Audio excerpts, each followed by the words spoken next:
Эс дөрвийн цагт хааны хатан нэгэн охин төрүүлжээ. Тэр охин зас шиг цагаан царайтай улаахан уруутай юм сан. Охиноо төрүүлээд хатан насан гоод болж энэ цагаас хойш олон жилийн дараа хаан дахин гэрлэж гинэ. Он жил өнгөрсөн.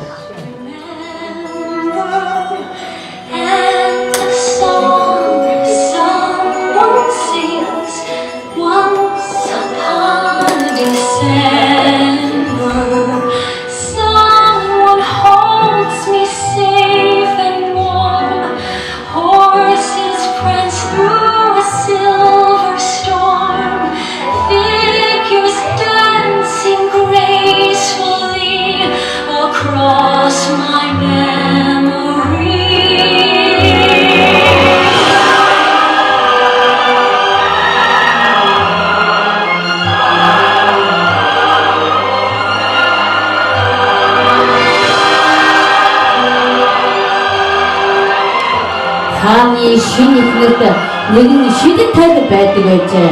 Хатан хаан өдөр бүр таргийнхаа өмнө зогсоод энэ хороогийн хамгийн баснаа би.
Хатан хаан тарныхаа өмнө харан ийхүү өгүүллээ.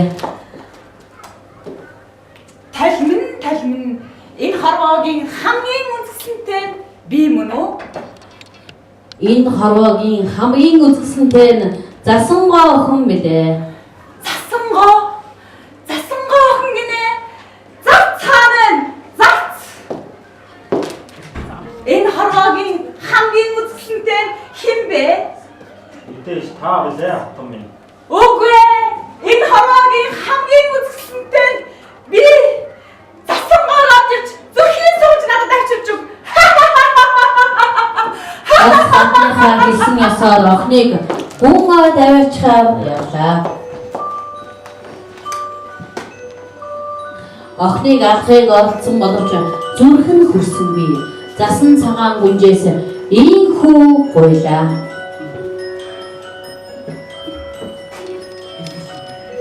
Би чамаа хороож зүрхлэхгүй нэ охин минь. Зүх. Ингэж хэлээд зарцаад охин модны тайсан дээр суугаад айн зурс руу шилтэн уйдхарлан хацуулаа. Уйдхарлсан охиныг харсан ойн амтд ийхүү бүжин хөвчтгөө.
нэмтийг харсан охин уудгар гүнгээ матж баяр хөөрөөр дүүрэн байлаа.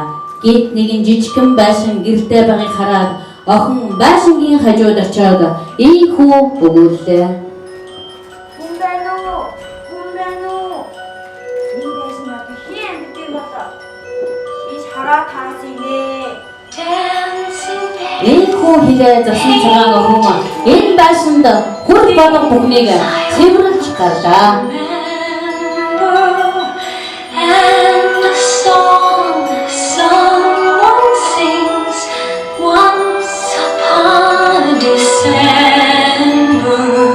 Засан цагаан маш ихээр ядарсан учраас баг зэрэг амархаар шийдээд халуун шилөө пишин дээр тавиад бүгд ихчийн унтаа.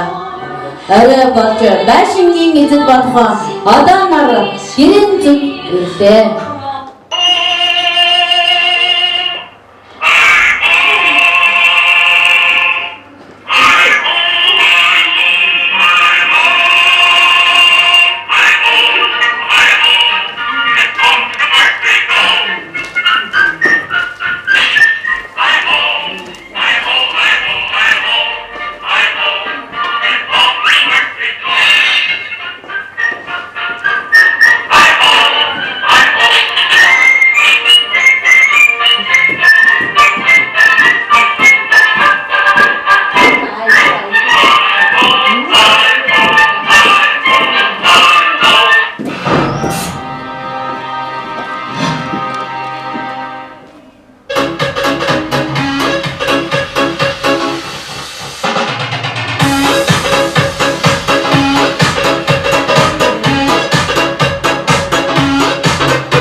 Хүүхдтэй байсан одооноор гэртээ ирнэ.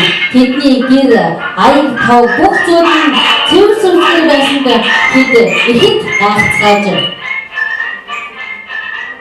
Гэрт хэн нэгэн байна гэмээр хайсаар унтаж буй үзэсгэлэн хүнжийг олж хараад охин сэрээд ийхүү өгүүллээ. Ямар хөөрхөн хүмүүс вэ?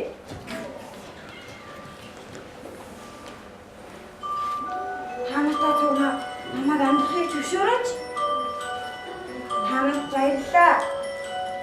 Засан цагааны гуйтыг долоо модоо зөвшөөрч энэ өдрөөс хойш гэр бүл болон амьдрах болжээ. Өглөө бүр 7 одоо ажилдаа явж засан цагаан гэртээ ганцаараа үлдээд гэр орныхаа ажлыг хийдэг болжээ.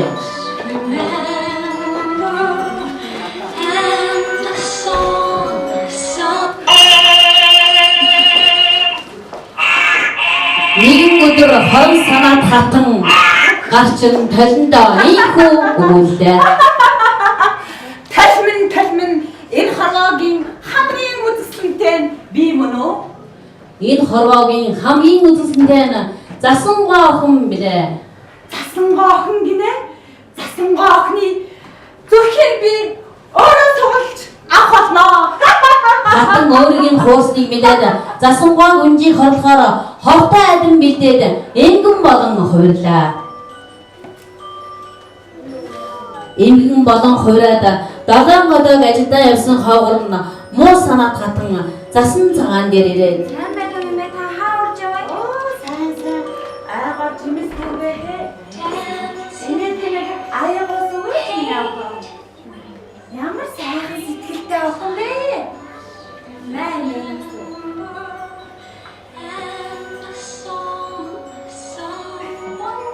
Аяалаа охин минь аяалаа. Ямар сайхан сэтгэлтэй охин бэ? Энэ охиндоо удаан айтан амтрах нэгээс миний охин амтрах нэг засан цагаан алимнаас хазаад газар өгсөн мэт хийв. Эмгэн хорсонгүй аль боллоо. хамгийн үзэсгэлэнтэй.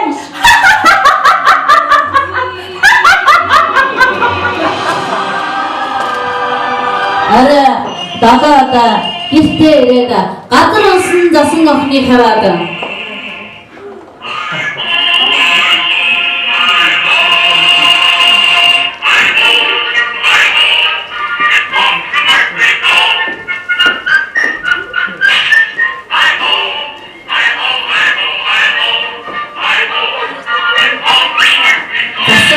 харна ихэд өрөг шүү дүүн байлаа. Өдөр ханаг өнгөрсөөр одоонор охиныг сэрээд чадахгүй байлаа. Нэгэн өдөр ханхуу дан хийж явтад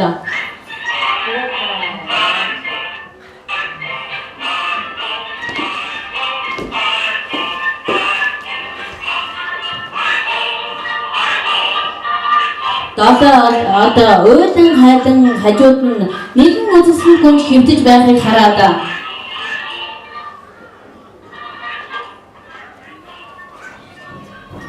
ханхуу сэтгэлдээ барьж чаддаггүй түүнийг үнсэлж гинэ. Яг энэ үед хорон санаад хатны энэ чидэн өвөө болж засан цагаан гүнж нүдээ нээлээ. Ханхуу охноос ийхүү гуйлаа. Надтай гэртэж Гэрч хэлэхэд засан цагаан гүн зөвшөөрч энэ цагаас хойш ханхуу засан цагаан гүнж хоёр дадаа нарын хамт хөгжилтэй аж аргалтай сайхан амьдрах болжээ.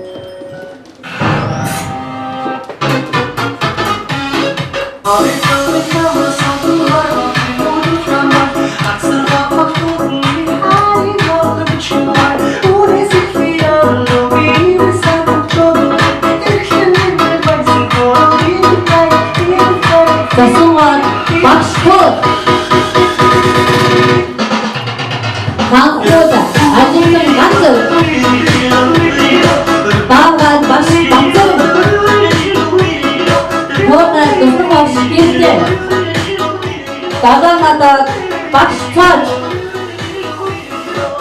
хүндэгмаа ажилтан мэмасран тусгаж багш аян гэр Dostlar bağışlatma. İyiymiş ayırsın. Dostlar bağış adın için arkadaşlar. Dostlar bağıştırma. Şimdi bildiğim için besin ödülümüz dostlar. Halkın ayısın bayılsa.